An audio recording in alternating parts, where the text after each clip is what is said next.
আজকে বাড়িতে দুজন মানুষের জন্য দুটো আলাদা আলাদা রকমের রান্না তৈরি হচ্ছে। আমার জন্য তৈরি করছি বোয়াল মাছ, আর কর্তামশাইয়ের জন্য তৈরি করব কাতল মাছ। আসলে আমার বোয়াল মাছ ভীষণ পছন্দ, আর আমার কর্তামশাই বোয়াল মাছ মুখেও দেয় না, তাই তার জন্যই 2 পিস কাতল মাছ করছি। মাছগুলোতে নুন, হলুদ আর কাঁচা সর্ষের তেল মাখিয়ে ভালো মতন একটু কড়া করে ভেজে নেব। আসলে এই মাছটা কিন্তু খাওয়া একদম ভালো না। সবার কাছ থেকে শুনেছি যাদের ঠান্ডার দোষ আছে তারা এই মাছটা খেতে পারে না, আবার যাদের বেশি শ্বাসকষ্ট আছে তাদেরও নাকি এই মাছটা খাওয়া বারণ।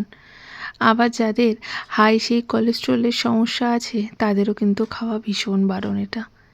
আসলে এই মাছটার মধ্যে প্রোটিন বলতে কিছুই থাকে না, শুধু বেশ তেল মশলা দিয়ে রসিয়ে কষিয়ে রান্না করলেই মাছটা ভালো লাগে খেতে। আমার বাপের বাড়িতে আমি এই মাছটা প্রায়ই খেতাম।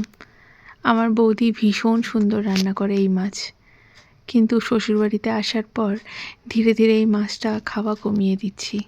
পছন্দ বলে যে সব সময় এই মাছ খাই আমি, সেটা কিন্তু না।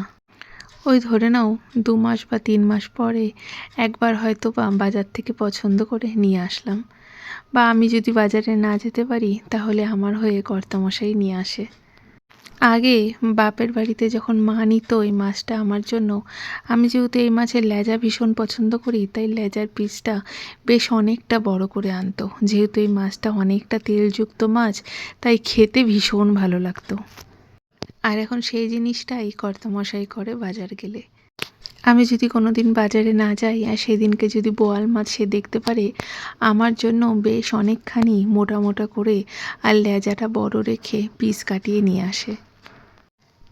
যে মশলাটা বানিয়েছিলাম পেঁয়াজ, রসুন, লঙ্কা, টমেটো, সেই মশলাটা দিয়ে যেরকম বোয়াল মাছটা তৈরি করলাম সেরকম কাতল মাছটাও করেছি।